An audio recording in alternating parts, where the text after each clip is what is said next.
اے مسلم نوجوانوں، ہوش میں آ جاؤ، کب تک آب خرگوش میں پڑے نیند کے مزے لیتے رہو گے؟ کب تک اپنی قوم کو فرقہ پرستی کی آگ میں جلتے ہوئے دیکھو گے؟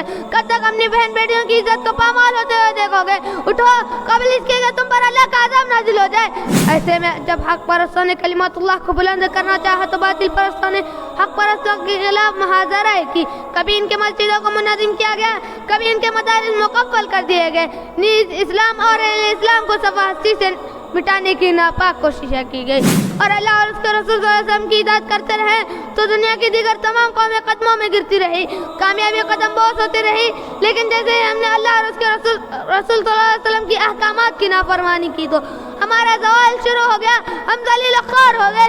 اگر آج بھی ہم اللہ اور اس کے رسول صلی اللہ علیہ وسلم کی اطاعت کریں تو دنیا کی دیگر تمام قومیں قدموں تلے ہوگی، کامیابی قدم بوس ہوگی۔ لیکن ہم نے اپنی اصل در توحید کو چھوڑ دیا۔ جو چیز اپنی اصل در کو چھوڑ دیتی ہے وہ بلندی کی طرف نہیں، پستی کی طرف جاتی ہے۔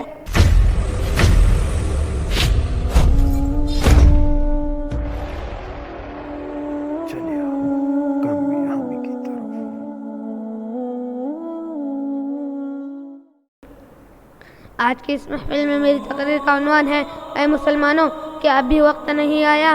آج دنیا اسلام ہر ایک طوفان بلاخیز کریلا ہے جو اسے بہا لے جانا چاہتا ہے۔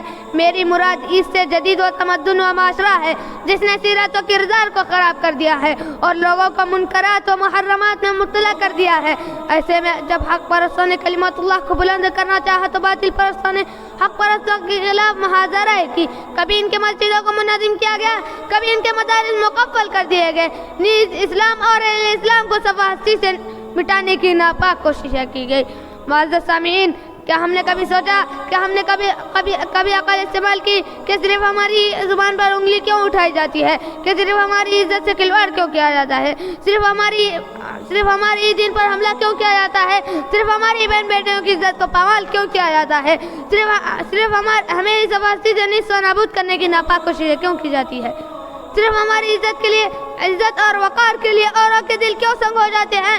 آئیے آج ہم اس کا جواب دیتے ہیں، کیونکہ آج ہم اللہ سے بغاوت کرنے والے بے عمل ہو گئے۔ اللہ تعالیٰ کا فرمان ہے وَأَنْتُمُ الْأَعْلَوْنَ إِن كُنتُم مُؤْمِنِينَ کے مصداق نہیں ہے۔